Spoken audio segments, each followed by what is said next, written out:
Hello students, good morning.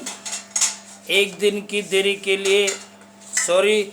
एक दिन मैंने वीडियो नहीं डाला, तो घर में रहें, सुरक्षित रहे, खुश रहे। 9 की प्रश्नावली 9.2 हमारी कंप्लीट हो चुकी है। आज हम शुरू कर रहे हैं विविध प्रश्नमाला 9। इस वीडियो के लास्ट में ऐसी संख्याओं का वर्गमूल निकालना शॉर्ट ट्रिक में बताएंगे आपको, जो पूर्ण वर्ग संख्याएं नहीं है। इसलिए पूरा वीडियो ध्यान से देखें। Okay, look at the board now. Look at the board. विविध प्रश्नमाला में प्रश्न नंबर 1, बिंदु 3, 4 की वाई एक्स से दूरी ज्ञात करो। तो देखिए, इसमें जब आपको इस प्रश्नावली को हमने शुरू किया था, तब x का मान और y के मान के बारे में मैंने आपसे बताया था कि x के मान को भुज कहते हैं, और भुज का मतलब यानी x के मान का मतलब है y से लंबवत दूरी, और कोटि यानी y के मान का मतलब है x से लंबवत दूरी। It's an important question. ये बोर्ड की परीक्षा में 1 नंबर का सवाल 99.9% आता है। तो ज़रा ध्यान से देखें, मिस्टेक होने के चांस कहाँ रहते हैं वो आपको बताया जाएगा। इसमें अगर है कि बिंदु 3, 4 की वाई अक्ष से दूरी हो, तो ये मैंने यहाँ पे बोर्ड पे इसको इंकित किया है। इसमें देखिए आप, ये x का मान 3 और ये y का मान 4। उसने पूछा y अक्ष से दूरी, तो y ये है, तो दूरी ये हुई। और ये कितनी है बताओ जरा, ये दूरी ये 3 है। कितनी है? तो इसका उत्तर होगा 3। इसका उत्तर क्या होगा? 3।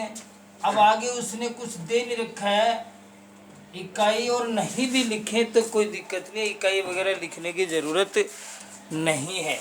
अब इसका मतलब ये हुआ कि यदि उसने x से दूरी पूछी है, तो आपको मान बताना y का, यानी कोटि बतानी है। और y से दूरी पूछी है तो मान बताना है x का, यानी भुज बताना है। ये शॉर्ट में है, मान लीजिए सोचे नहीं आप, सीधा ही बताना चाहें तो यहाँ पे इसने दूरी किससे पूछी? y से, तो x का मान बता देंगे 3, और यदि x से पूछता तो मान बता देते 4। क्वेश्चन नंबर 2 देखिए, बिंदु 5 - 2 की x से दूरी होगी। ये हो गया बिंदु 5 और -2। अब इसमें गलती होने के चांस क्या रहते हैं? इसमें बच्चे और जल्दी में इसका उत्तर -2 देते हैं। जल्दी में उत्तर क्या दे देते हैं? -2। लेकिन बट वी नो दैट कि जो डिस्टेंस है वो कभी नेगेटिव नहीं होती है, दूरी कभी ऋणात्मक माइनस में नहीं होती। तो ये आपको कंफ्यूज करने के लिए ये जो माइनस है यहाँ पे, ये आपको ये प्रदर्शित कर रहा है कि ये जो कोटि है ये कौन सी चतुर्थांश में है, ये जो y का मान है। तो इसलिए यहाँ पे उत्तर -2 नहीं आएगा, इसका उत्तर होगा सीधा ही +2। जब भी आपसे दूरी पूछे तो आप माइनस का जिक्र नहीं करेंगे।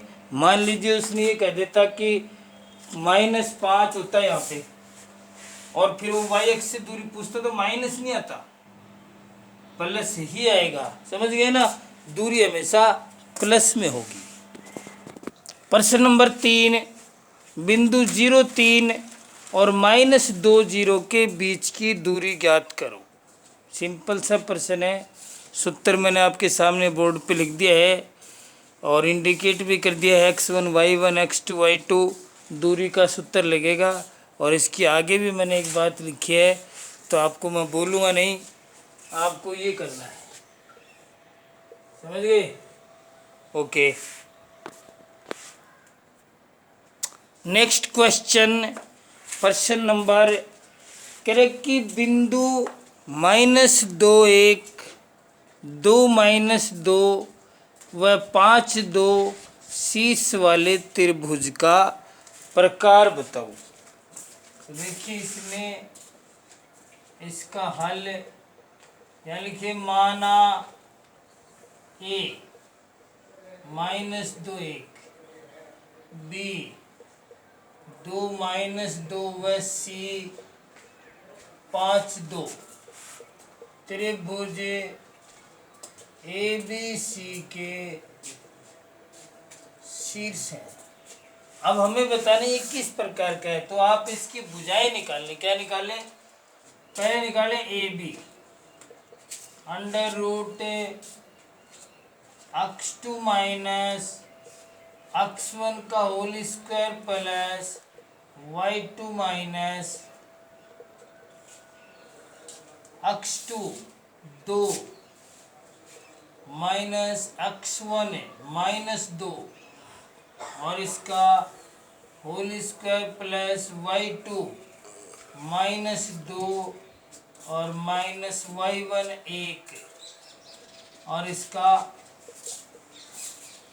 तो अब देखिए ये 2 माइनस माइनस प्लस और इसका होल स्क्वायर प्लस -2 -1 और इसका होल स्क्वायर, तो ये हो गया 4 का स्क्वायर प्लस -3 का स्क्वायर और 4 का स्क्वायर 16 प्लस 9 √25 और आगे आप लिखना चाहें तो लिख दें 5।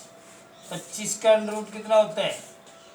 5। अब आप निकाल दीजिए BC। अब मैं सूत्र नहीं लिख रहा हूँ। x2 - x1 5 - 2 और प्लस y2 2 और -2 समझ गए ना, 2 और ये -2, तो 3 का स्क्वायर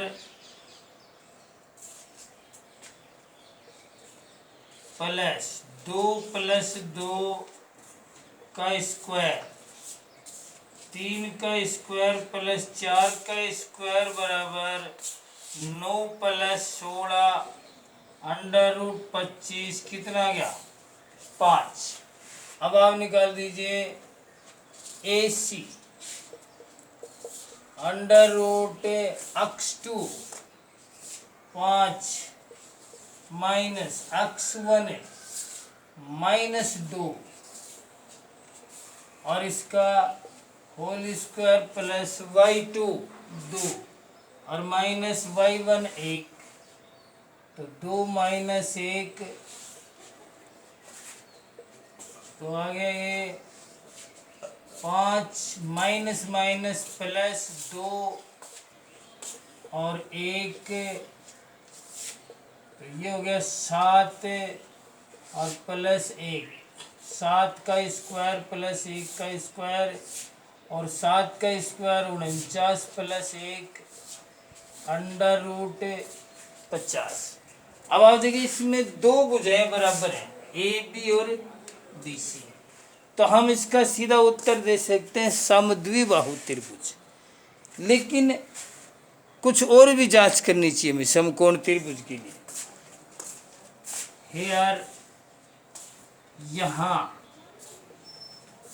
आप देखिए √50 का स्क्वायर प्लस = बराबर 5 का स्क्वायर प्लस, तो ये हो गया 50 25 प्लस 25 और ये भी कितना हो गया? 50 हो गया। इसका मतलब इसका स्क्वायर इन दोनों के स्क्वायर यानी वर्गों के योग के बराबर है।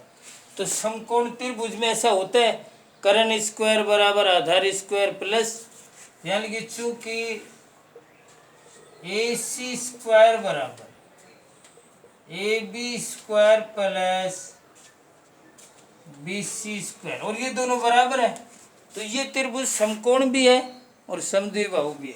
समकोण भी और इसलिए -2 1 2 -2 और 5 2 समद्विबाहु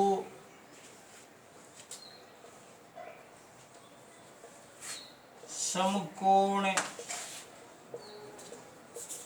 त्रिभुज के शीर्ष हैं।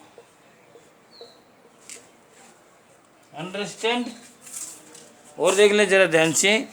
हाँ, नेक्स्ट क्वेश्चन। बिंदुओं -1 0 -3 5 2 और 4 6 से निर्मित चतुर्भुज का प्रकार बताओ। तो इसमें एक तो ये है कि आप इसको आलेख पे अंकित करें और इनको क्रम से मिलाएं तो आपको पता चल जाएगा किस प्रकार का चतुर्भुज बनता है। दूसरा तरीका ये है कि आप इसकी सभी भुजाएं निकालें दूरी वाले सूत्र से और देख लें यदि सम्मुख भुजाओं के 2 जोड़े बराबर आते हैं तो आयत अथवा समांतर चतुर्भुज, और सभी भुजाएं बराबर आती हैं तो वर्ग अथवा समचतुर्भुज। केवल हमें चतुर्भुज का प्रकार बताना है। यदि और पूछता है तो वर्ग और आयत में से बताना तो विकिरण निकाल लेंगे। इस टाइप का प्रश्न हम पहले कर चुके हैं, इसलिए आप इसको स्वयं करें। Next question number 6। बिंदुओं 0 0 2 0 और 0 2 से समदूरस्थ बिंदु के निर्देशांक बताओ। तो देखिए इसमें एक तो है कि आप इसको आलेख में बनाएं और इसमें एक जो शीर्ष है वो 0 0 दे रखा है। क्या दे रखा है? तो इसका वाले ये O हो गया 0 और दूसरा है 2 0 2 0 और तीसरा है 0 2। अब इसको ऐसे मिला दें तो आप देखेंगे कि एक समकोण त्रिभुज हो गया। कौन सा त्रिभुज हो गया? समकोण त्रिभुज।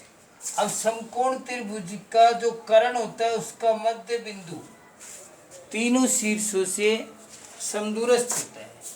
तो इसमें देखिए यहाँ पे आप ऐसे बढ़ जाइए तो ये बिंदु हो गया 1 और 1। ये शॉर्ट ट्रिक है। कौन सी ट्रिक है? Short trick. तो वह बिंदु होगा 0 0 नहीं 1 1 सॉरी, वह बिंदु होगा 1 1। लेकिन ये आलेख में बनाने के लिए है। दूसरा तरीका देखिए आप इसमें।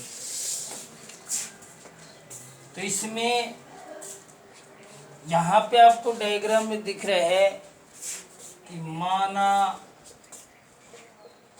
A 0 0 O, A 2 0 B 0 2 त्रिभुज ABC के शीर्ष हैं। चूंकि A 2 0 बिंदु बिंदु A 2 0 x अक्ष पर तथा B, ये A है ये B है, 0 2 y अक्ष पर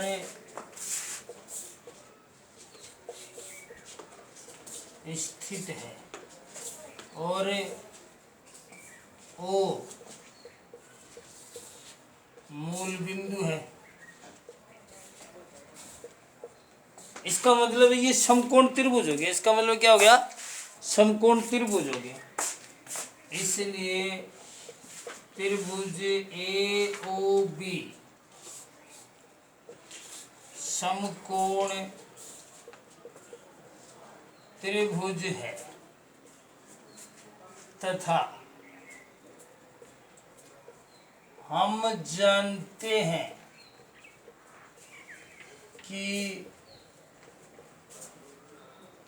समकोण त्रिभुज के कर्ण का मध्य बिंदु तीनों शीर्षों से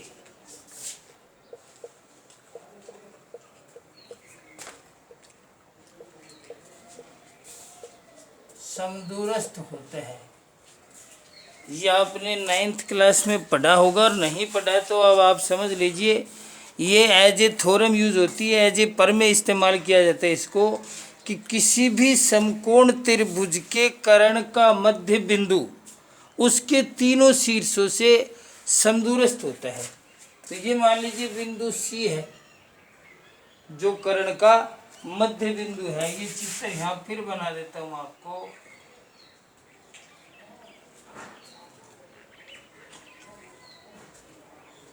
ये हो गया 2 0 A, ये B 0 2 और ये O 0 0। इसमें आपको इसके निर्देशांक निकालने हैं। तो कर्ण AB के मध्य बिंदु C के निर्देशांक, और मध्य बिंदु के निर्देशांक का सूत्र तो आप सभी को पता ही है, पता है ना? हाँ तो बताओ, बोल के क्यों नहीं बताते हो, बताओ। हाँ सुन गए, यस। x बराबर x1 प्लस x2 बट्टे 2। इसमें देखिए ये x1 और ये x2, 2 प्लस 0 बट्टे 2, तो 2 बट्टे 2 बराबर 1, और y बराबर y1 प्लस y2 बट्टे 2, तो ये 0 y1 और 2 y2 हो गया। 0 प्लस 2 बट्टे 2, 2 बट्टे 2 बराबर 1। अतः बिंदुओं 0 0 2 0 व 0 2 से समदूरस्थ बिंदु 1 1 होगा। ये थोड़ा महत्वपूर्ण प्रश्न था, इट्स एन इम्पोर्टेंट क्वेश्चन। अब आपको कल एक बहुत ही अच्छा सूत्र, त्रिभुज का क्षेत्रफल निर्देशांक ज्यामिति में उसकी उत्पत्ति बताई जाएगी और उसका इस्तेमाल, ये वैसे आपके सिलेबस में क्षेत्रफल नहीं है लेकिन संरेख है। संरेख बिंदुओं को प्राप्त करने में त्रिभुज के क्षेत्रफल का सूत्र इस्तेमाल किया जाता है, तो उसकी उत्पत्ति आपको बताई जाएगी। अब यहाँ पे एक very very most important trick उन संख्याओं के लिए जो पूर्ण वर्ग संख्याएं नहीं होती हैं। Look at the board.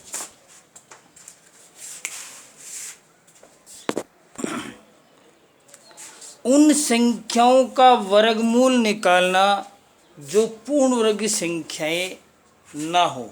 अब देखिए, कोई भी चीज़ हम निकालते हैं, यदि उसका सूत्र हमें पता चल जाए तो हम किसी चीज़ को कैलकुलेट करने में आसानी महसूस करते हैं। तो इसके लिए मैं आपको एक सूत्र बता रहा हूँ कि root x plus minus y बराबर। अब इसकी विधि भी इस्तेमाल करना भी बताएंगे कि इसको कैसे इस्तेमाल करना है। तो root x plus minus y बट्टे 2 रूट x, ये एक सूत्र है। फॉर एग्जाम्पल, आपको उदाहरण के लिए, उदाहरण जैसे मान लीजिए रूट यानी 7 का वर्गमूल ज्ञात करो।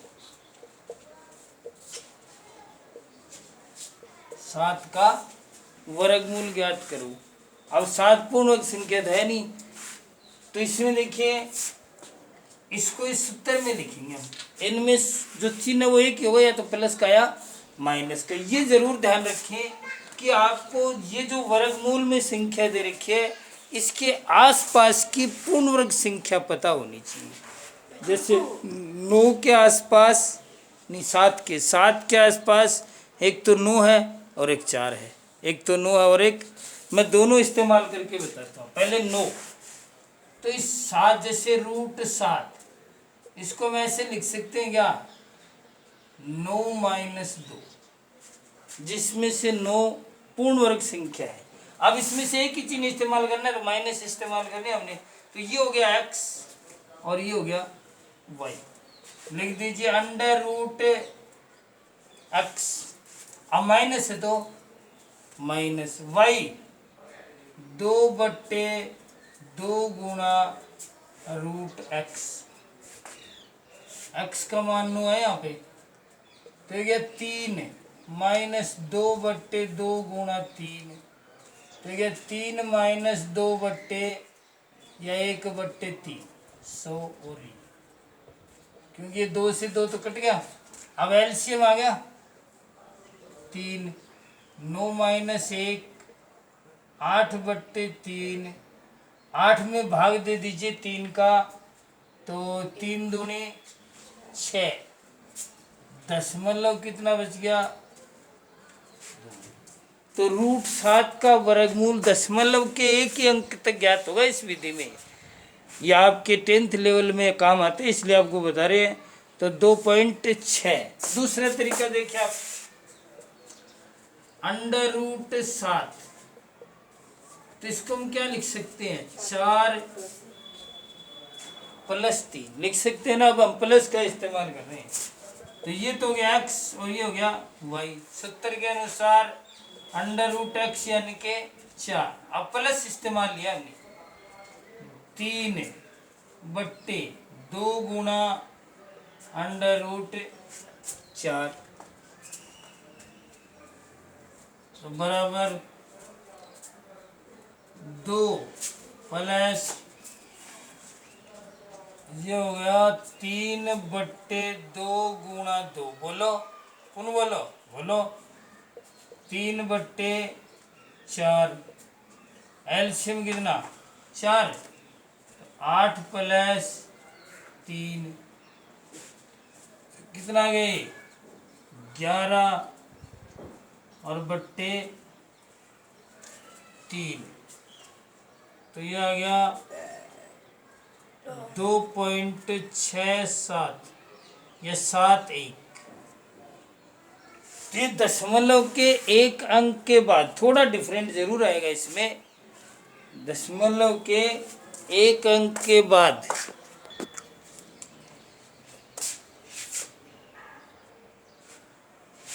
अब एक अन्य उदाहरण और ले लें इसमें, जैसे मान लीजिए, आप बताइए क्या लें बच्चों, बताओ भाई कितना लें एक अन्य उदाहरण में, बताओ बच्चों कितना लें, 11। चलिए 11 √11, तो पहले आप इसमें प्लस वाला लें, 9 + 2, तो इसमें x हो गया 9 + 2/2 गुणा √9, तो 3 + 2 से 2 कट गया, 1/3, तो हो गया 9 + 1/3 और 10/3 बराबर 3.3।